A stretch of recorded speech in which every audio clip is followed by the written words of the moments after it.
You're listening to EmpowerTech with me, Iyari Cevallos. This series is a collaboration with Women in Technology, spotlighting the remarkable winners of the 2025 WiT Awards. Across these episodes, you'll hear from outstanding leaders and innovators whose work is paving the way for a more inclusive and impactful tech future. Their stories remind us what's possible when talent, purpose, and determination come together. Alise Fox is a stock assessment scientist, science communicator, and artist. She works at the intersection of mathematics, marine science, and scientific outreach. She uses complex mathematical modelling to figure out how many fish are in the ocean, science that helps Queensland sustainably manage its fisheries. Beyond the numbers, Alise is passionate about making science engaging and inclusive. She develops board games, interactive apps, art, and even stand-up comedy shows to translate complicated science into experiences that anyone can enjoy. As a 2025 Women in Technology Emerging Star Award winner, she's a proud advocate for gender diversity and neurodivergence in STEM, showing that a successful, impactful science career can be creative, authentic, and a little bit of fun. Alise, it's so great to have you here today. Thank you for coming in. Thank you so much for having me. Oh, really excited to hear about your journey. So let's get straight into it. Can you tell us what drives your passion for what you do? Yeah, it's a great question. So I guess I'm passionate about a lot of different things, and that's kind of evident in the sort of journey I've taken in my career to get to where I am at the moment. Yes. So the things I love are nature and the environment and maths as well. So when I was, at school, grade 10, they sit you down and say, what do you want to do with your life? And I had no idea because I didn't know what the options were, I guess. So I sort of didn't really make much of a plan and just sort of figured it out along the way. Okay. And at that point, were you just picking subjects based on what you liked? Yeah, I guess I had an inclination that I liked science and maths, but I also, I love music. So I just studied music as well at school. That didn't really go anywhere other than loving it forever. Yeah, your hobby. Yeah, exactly. We're all rounded people. Exactly, yeah. Hobbies are important along the way. And so I guess I started with studying maths at school, doing some science, and then thought I want to do something with maths, and I looked at the only sort of role model I had in front of me, which was my maths teacher. And so I became a maths teacher, which is you can't do what you can't see. I see one thing. So I did that. And so I went to uni. I studied for 4 years, got a double degree in education and science,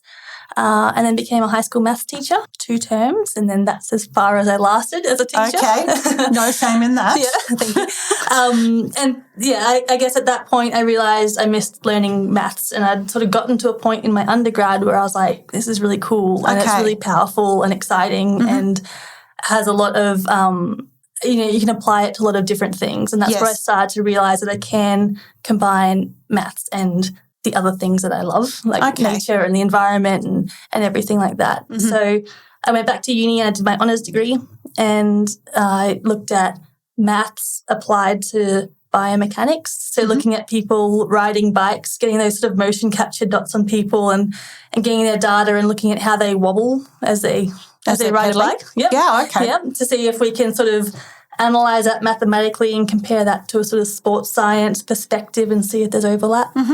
So that was really cool. And then I was like, okay, I don't want to do that forever. So I started a PhD, which then turned into a master's by the end for various reasons.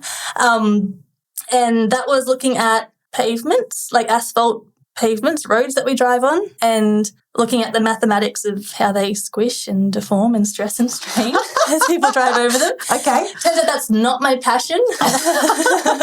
Shockingly. Yes, okay. Well, it's good to find out what you don't like. Yeah, it's just a very long-winded way to find that out, but that's all right. But I guess along the way I really honed the things. I sort of figured out the things I do love from a practical sort of career sense, which is maths and modelling and I guess just simulating the real world using equations to sort of predict things. Okay. Which is what modelling is, really. And Alise, can I ask, it sounds like you kind of dipped in and out of education. Was that easy enough for you to do? Yeah, so I guess I didn't really ever take a gap year except when I was a high school teacher, which was still education, but from the other side. So I didn't really, I sort of lined up all of my degrees consecutively. So I didn't really stop studying. Okay.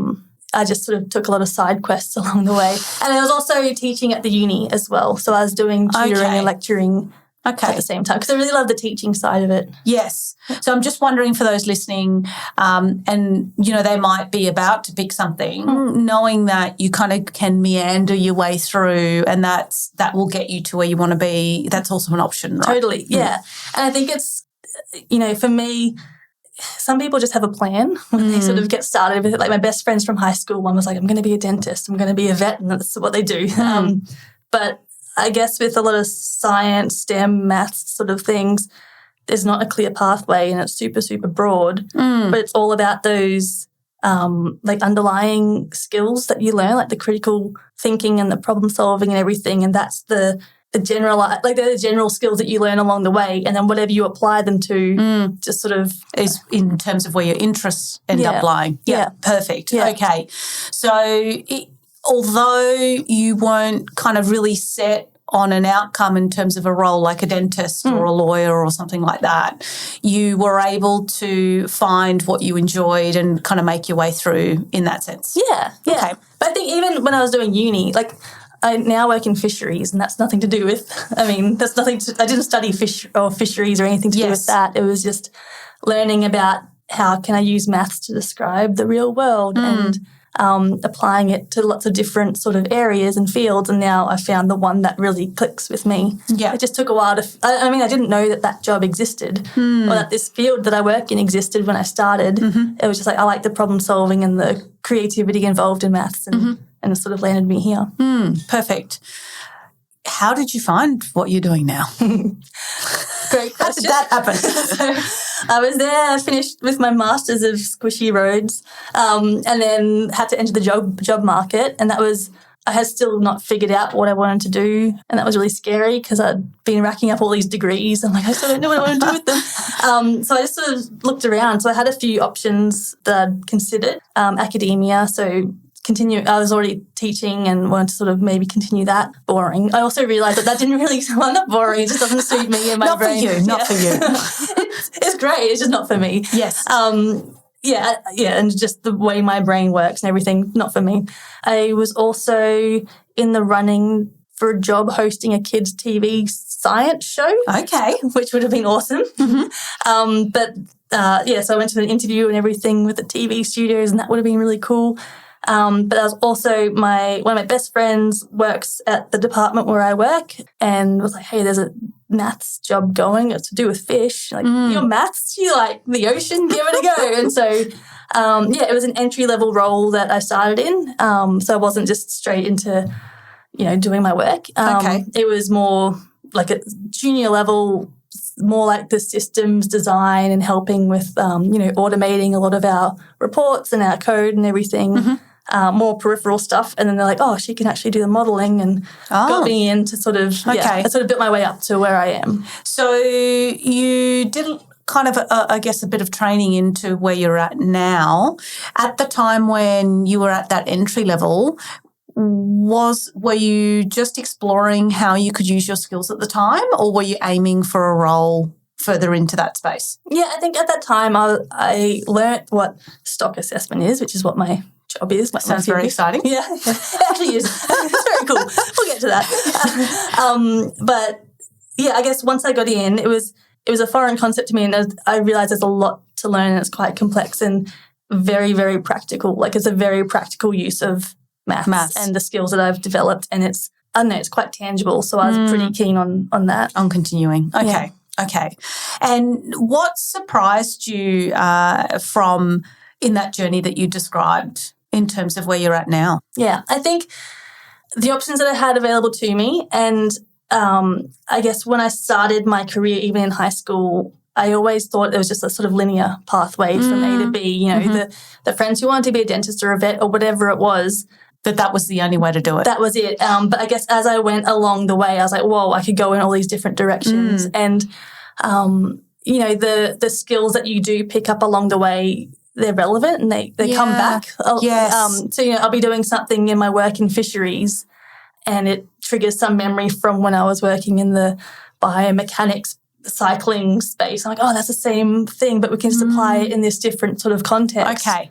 Yeah. So the fact that even though you're in this role now, you can actually bring some of the experience that you got from some of the other either learning or some of the teaching, for example, Definitely, that you can actually bring it into your day-to-day role today. Absolutely. And I guess not just definitely not just the technical skills, but also the soft skills as well. So, I love communication and I do a lot of science communication work as well. And that sort of comes from my teaching background, I think. And that really comes into my work now in stock assessment, where it's like a big part of our work. It's a big, scary model to do with fish and fishing, and our end users aren't mathematicians and scientists, but you need those skills to be able to communicate it so that they know it's a trustworthy piece of work. And that sort of goes all the way back to my teaching and breaking things down. And, Okay. Yeah.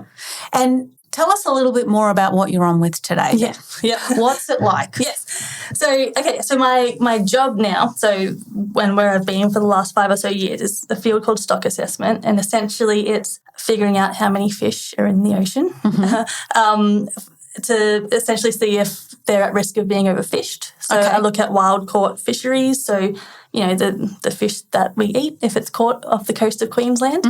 And so it's analysing lots of big data sets. So looking at catch and biology and all these different sort of things and tying it all together mathematically using models, and then sort of to figure out where the population size is at compared to some reference long ago. Okay. To see if they're tracking well or not tracking well. Okay. Yeah. So that sounds like you collect and use a lot of data. A lot. Yeah. Okay. Well, I don't do the collecting so much. I wish. I get asked that a lot. It's like, do you get to go out in the boats and go snorkeling?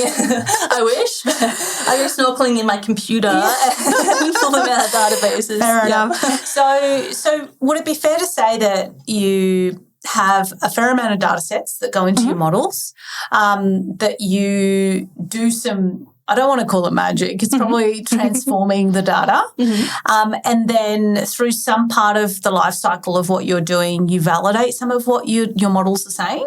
Yeah, so there's a lot of validation the whole way. So there's a lot of different data sets. We have to make sure that it makes sense and it's logical and there's no weird, there can be problems with data. So seeing, if someone says they discarded 1,000 fish on that fishing trip, you probably got to think about that a bit critically, because they're probably not catching 1,000 fish on that one day out in the boat. Okay.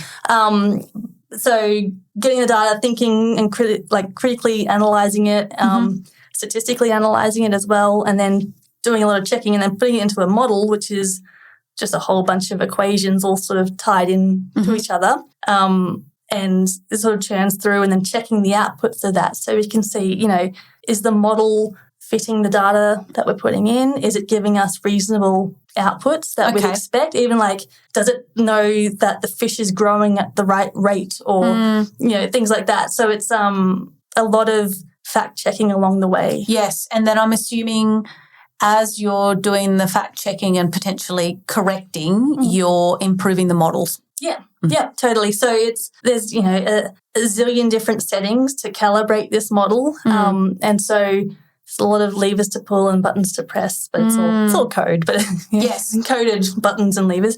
To sort of make sure that it's reflecting reality as best we can. Okay. And there's a whole idea with modelling. It's like you can never model every single thing in the real world. You just do the best you can with the data that you have available. And to make it as effective as you can. Yeah. And a big problem with in fisheries is just there's some data set, we don't have data for everything, and some data is really hard to get, or there are certain biases that we need to understand and account for. And a lot of the time, it's not just me sitting, all the time, it's not just me sitting there at my desk going, this feels wrong. It's talking to all the different people who know about this field as well. So talking to fishermen and talking to biologists and talking to all those sort of subject matter experts who know this stuff way better than I do. Okay. So it's not just about sitting at your computer. No, it's a lot of talking and thinking and coding's at my computer. But yeah, there's a lot of interaction with people. Yeah. And what is it that you're aiming to do with the work that you're on with today? So my work, I guess I do sort of one species at a time, one area at a time. So say, coral trout or something off the east coast of Queensland. I sort of get all the data I can for that species and that area, put it into this, check the data, look at the data, put it through a model, get this output, and the model will give us advice on what the fishing laws should be. So through my modelling, I can see it's informing policy. Absolutely, yeah. Yeah, so super practical, right? Yes. Yeah. So we sort of get the data, get the modelling done, get the outputs, and can basically hand that to a fishery manager and say, this is what you should be taking from the population next year to keep them or to get them to a nice sustainable level. Yeah. Okay. And do you ever go back to a population to check how the results of that policy that were implemented are going? Yeah, definitely. And it's such a heavily nuanced thing because every time you add data to a model, it reconfigures and sort of refits to all of the information it now has possible. So you can never just add on 2 years and go, well, the model it's saying it was at 30% and now we're going up. It's like now the model might say you were at 32% back then because it's looking at all this new information it has available. So it's a really tricky one to communicate to. It's always evolving. Yeah. That does sound interesting. Yeah, it's very cool.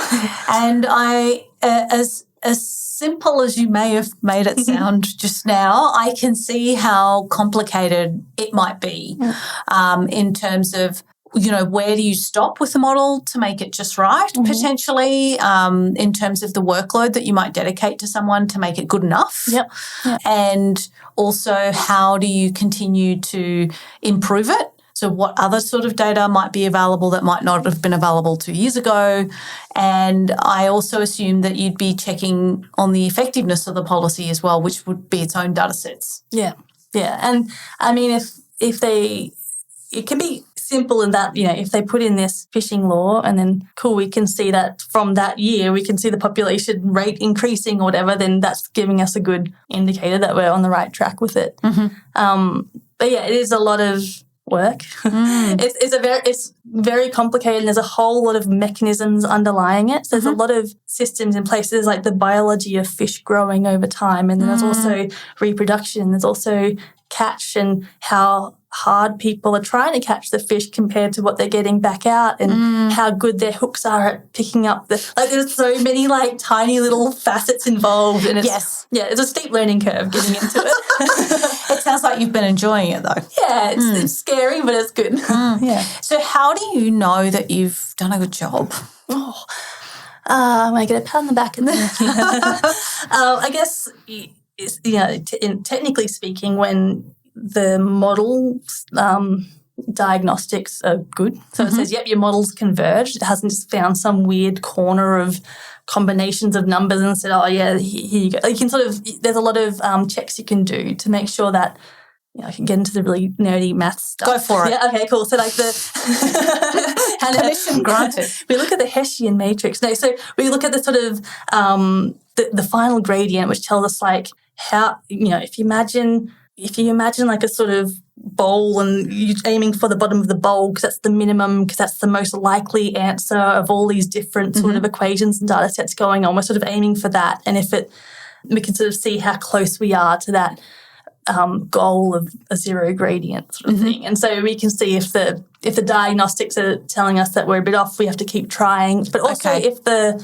data fits are wrong. So we've got lots of different data sets going in and say, we have a catch rate time series, which sort of tells us about the abundance of fish over time. And if our data is sort of trending down, but our model fit is trending up, but still in the error bars, that seems a bit off. Okay. Yeah. Okay. So what I'm hearing you say, if I simplify that a little bit, is that you have a model, but you also have I guess, a monitoring system for the model that kind of tells you what the model and how the model is going as opposed to just the model output. Yeah. So I guess, so part of the model outputs are looking at, we can compare all of the information that the model's telling us and check that it makes sense in a real world context as well. So I mean, that's a big part. That's all within sort of my job as a stock assessment scientist. It's like, put in the model and then quite quickly the model will give us stuff back and we go, does that actually make sense though? Yeah. Okay.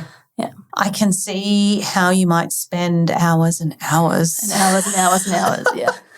on this type of work. I want to understand a bit more about some of the challenges that you might have in your job today, whether that be technical or otherwise. Yeah. So, I mean, there's always challenges. I think definitely when I started, imposter syndrome was a big one. So I didn't come from a fisheries background. I came from squishy roads and bicycles and everything. But I guess it was really scary because, like, there's this whole new field and there's so much to learn and, which one of these, like, should I already know this stuff and whatever else. It was very, it was a steep learning curve. And in hindsight, we should just ask for help a lot sooner because everyone at work is so nice and everyone wants to help and everyone wants to bring people along for the ride. It's just, really intimidating to enter a field that you didn't necessarily study in. Okay. Yeah. And I imagine they also get quite excited about this stuff. Oh, yeah. Yes. Yeah. And I guess, if someone's been doing this for a long, long time, their explanations are really technical. Like, they're really generous with their knowledge. It's just like, whoa, this is a lot. A lot at once. Yeah. Yeah. Okay. I guess, asking for help sooner would be my biggest advice, I guess, from that challenge of just walking into a field that you don't know. And for those that don't, I guess, have a sense of what a career in maths or science is like, I mean, do you get to go to an office and a lab? Are you outside a lot? Like, what is it like day to day? Yeah, so my job is funny. So I work for the Queensland government, and so my facility. So I live on the Sunshine Coast, and I work there. And the site itself combines, like, I work in fisheries, but there's also agriculture and biosecurity and lots of different areas. So the site itself is a farm. So they do a lot of field trials. And my office is, an office on a big farm. Oh, wow. So because I do, they work on strawberries. My best friend there is a strawberry breeder. And so they do trials to make better, tastier, resilient strawberries. Wow. And so when the trial's done, they're like, all right, everyone come pick the... Do you get to sample them? Yeah. That's terrific. They have excess fruit they need to clear for the next trial. And so we get to go out and have strawberry picking days. Okay. So, and that does sound a bit different to an office job. Yeah. Okay. Like, I don't get to go snorkeling on the reef all the time, but I get strawberries. And do you get to go out on the water to take samples and stuff like that? Not for work, no. There are definitely other people in my team, but my specific role isn't. However, everyone at my work loves fish and the ocean and everything. So there's lots of people I know with boats who live by the reef. So I go visit. Sometimes you get to do that stuff. Yeah, but for fun. Not so much for work. So we're going to take a little bit of a different turn. I do want to really ask you, and I think you've touched on some of this already, if there was a young girl or a boy thinking about making a difference in the field like you are today, what advice would you share with those aspiring to follow your path? That's so big. I guess, I sort of alluded to it before, but you don't need to know the whole sort of journey in order to start. You can sort of just, for me, I was like, okay, I love maths and I love nature. At some point they'll merge. It took me a while. But you don't need to know every step, every single part of the journey to sort of begin it. So just get out there and have a look. Study something. It might not be right, so you can always change it along the way. There's no rush to get anywhere. And say yes to opportunities as well. So just because you study one thing or you're thinking of doing one particular thing, it doesn't mean that you can't take side quests and learn things along the way as well. So I've taken heaps of side quests. Can you give us an example of some of those? During my honours year, I started a Quidditch club at my uni. I played Quidditch for 10 years. So it's the Harry Potter broomstick sport. Yeah. Yes, I do know. Luckily, I know what that is. Okay. Yes. Sometimes I have to go deep into the lore. And that was a bit, of a side quest for sure, but it taught me about, leadership and people management and financial management because I became the treasurer of Quidditch Australia. Just like weird stuff like that. It doesn't mean that, I don't know, I think when I was younger, I always thought that you pick your job or you pick your interest and that's your path that you're going down. But there's so much space to sort of... To do other things. And to have hobbies. And, you should have hobbies because that's what keeps you sane when work gets stressful as well. So I do a lot of painting and watercolours and everything. And now I paint the front covers of the reports that I do. Lots of fish paintings that's at really home. nice that you can do stuff like that. Yeah. And combine some of those gifts that you have. Yeah. Any other advice that you would have in terms of getting into a similar space as you? You mentioned, liking the environment, and it can be difficult when you're at school to work out how you make an impact. Yeah. What are other tips that you would suggest?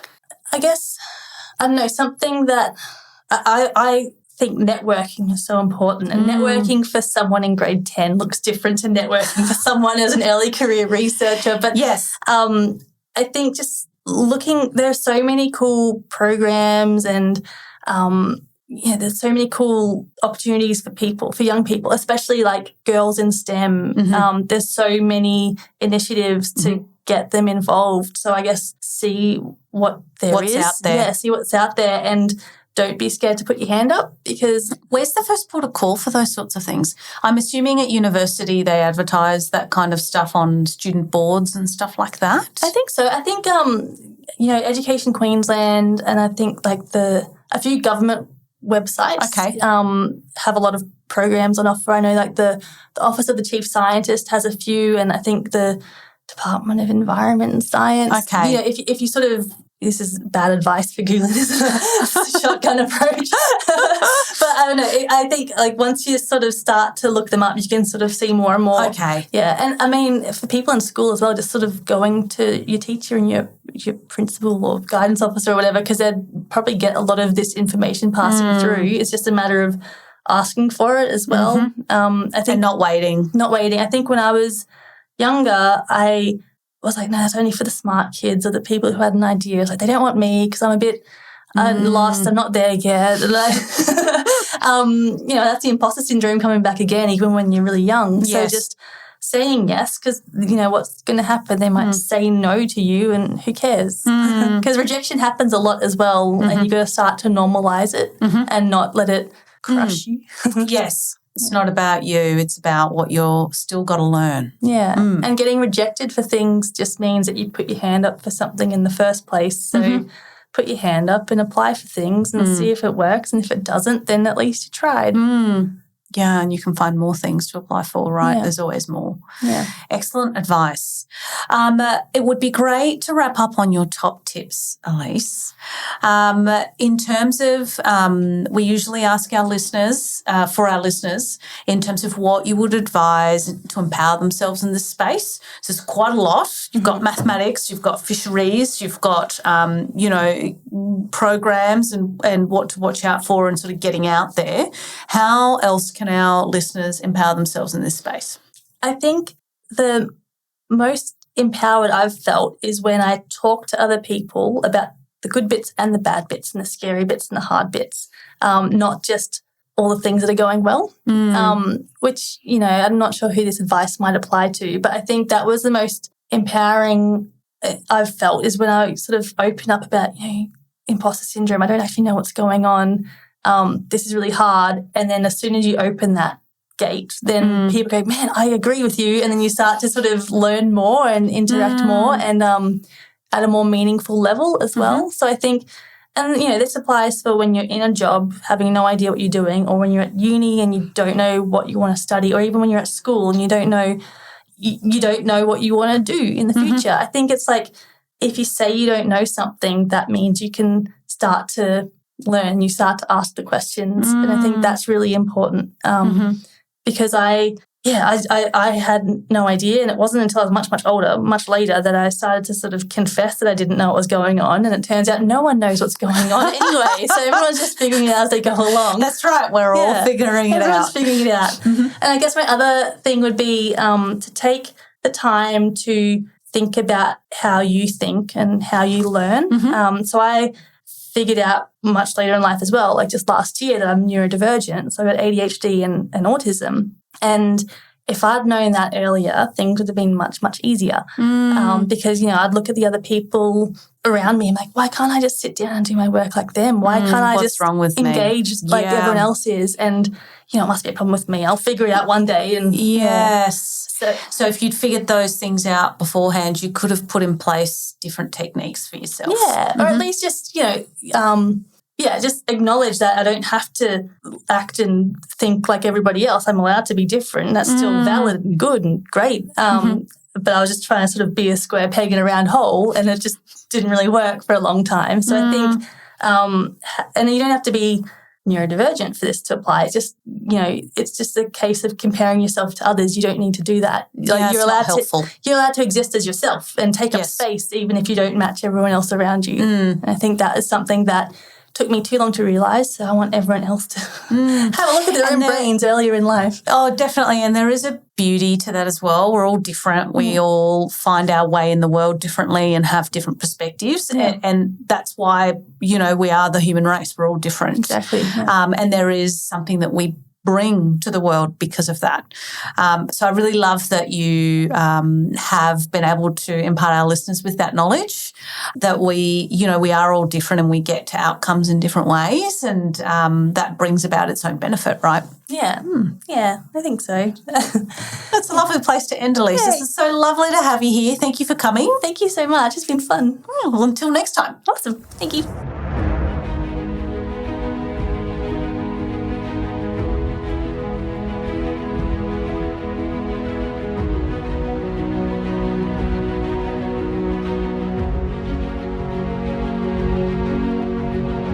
Thanks for listening today. Do keep in mind that this is a podcast for informational purposes, and all we're really doing is sharing our opinions on things that matter to us. With that being said, if you liked what you heard and want to continue supporting us, share this podcast with your network to help us grow and bring on even more guests. Until next time, this is Iyari from EmpowerTech, signing off.